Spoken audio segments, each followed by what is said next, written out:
Traveling in mountains teaches you patience and courage. Today I am leaving Ranchi. The plan is simple, reach Badrinath. No private vehicle, no rush, just public transport and the चलो mountains. चलो it's time to run for the bus. अंधेरा है. I don't bother. Bus पकड़ना बहुत ज़्यादा ज़रूरी है. One last bye to this beautiful place. Ranchi से बद्रीनाथ जाना इजी नहीं था. डायरेक्ट ट्रांसपोर्ट मिलता नहीं है और गूगल भैया के भरोसे आप ज़्यादा नहीं जा सकते. The correct way to interact with locals and talk to them, they will guide you with the correct path. तो मुझे भी मल्टीपल बसेस और शेयर्ड जीप्स लेने पड़े.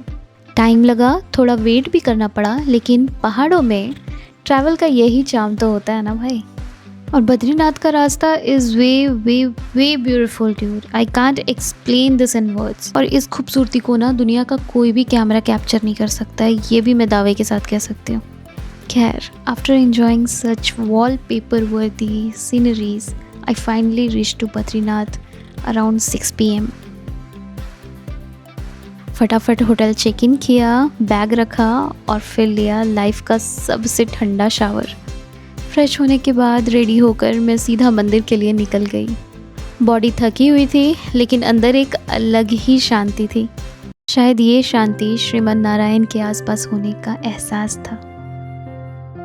दर्शन के बाद मैं शांति से थोड़ी देर मंदिर के बाहर यूं ही बैठ गई. मंदिर इतना खूबसूरत है कि इसको निहारने से मेरा मन ही नहीं भर रहा था.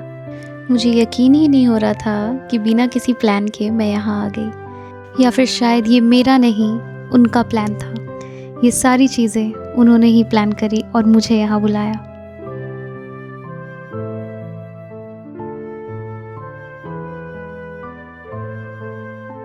नेक्स्ट मॉर्निंग का सीन बहुत ही पीसफुल था. मेरे रूम से बद्रीनाथ टेम्पल क्लियरली दिख रहा था. किस्मत अच्छी थी कि मैंने बेड पे पड़े पड़े ही डोर ओपनिंग सेरेमनी भी देख लिया. ऑनेस्टली इससे better start of the day कुछ हो ही नहीं सकता. इसके बाद फ्रेश होकर मैं निकल पड़ी माना विलेज एक्सप्लोर करने, इंडियाज़ फर्स्ट विलेज. सो माना गांव अलकनंदा नदी के किनारे बसा हुआ एक छोटा सा गांव है जो इंडियन तिब्बतियन बॉर्डर के बीच में है. ऐसा कहा जाता है कि महाभारत काल में पांडव स्वर्गारोहणी की ओर जाते वक्त माना गांव से ही होकर गुजरे थे और यहाँ पे स्थित व्यास गुफा में ही महर्षि व्यास ने महाभारत की रचना की थी और गणेश गुफा में श्री गणेश ने उसे लिखा. यही कारण है कि ये जगह धार्मिक दृष्टि से हिंदुओं के बीच बहुत इम्पोर्टेंट है. सो बेसिकली ये विलेज बोटिया कम्युनिटी का होम है जो अपनी सिंपल लाइफस्टाइल और स्ट्रॉन्ग माउंटेन कल्चर के लिए जाने जाते हैं.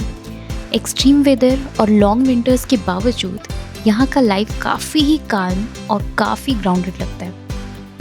थोड़ा आगे आने के बाद ही you will be able to see the Saraswati नदी, जो सिर्फ यहीं दिखाई देती हैं और यहीं लुप्त भी हो जाती हैं. लोग कहते हैं पाताल में चली जाती हैं, बट इन रियलिटी अलकनंदा में मिल जाती हैं. जब भी यहाँ आओ सरस्वती माता के मंदिर जाके दर्शन करना मत भूलना. Statue is so beautiful.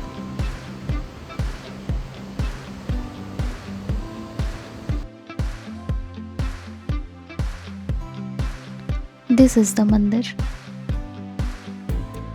बस ये गांव इतना सा ही है, बिल्कुल छोटा सा. आप तुरंत ही एक्सप्लोर कर लोगे just in a half day.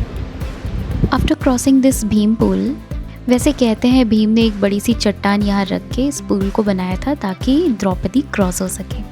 खैर, आफ्टर क्रॉसिंग दिस पुल you will get to see such shops. Bharat की फर्स्ट दुकान या प्रथम दुकान, यहाँ पर आप चाय पी सकते हो ब्यूटीफुल नज़ारों के साथ. मैंने काफ़ी जगह घूमा, थोड़ा वॉक किया और बस सराउंडिंग्स एंजॉय करी. वसुधारा फॉल इस बार के लिए स्किप कर दिया क्योंकि मध्य महेश्वर ट्रैक के बाद बॉडी ऑलरेडी काफ़ी टायर्ड थी. उसके बाद 6 किलोमीटर का और ट्रैक करने का बिल्कुल भी मन नहीं था मेरा.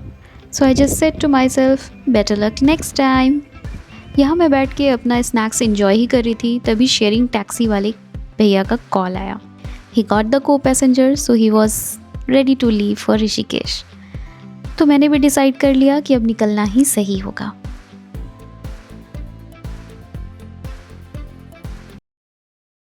बस क्या था, फटाफट चेकआउट किया, अपना सामान उठाया और फिर निकल गई ऋषिकेश के लिए. वापस आते वक्त आज मैं रास्ते ज़्यादा अच्छे से इंजॉय कर पा रही थी क्योंकि ये जर्नी उस बस वाले जर्नी से काफ़ी ज़्यादा कंफर्टेबल थी। And I got the front seat क्योंकि मैं अकेली थी और बाकी फैमिली मेम्बर्स थे, तो मुझे POV भी अच्छे मिल रहे थे।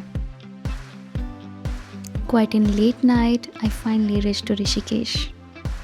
That's it for today, guys. If you like this video, please like, share and subscribe. See you in my next vlog. Har Har Mahadev.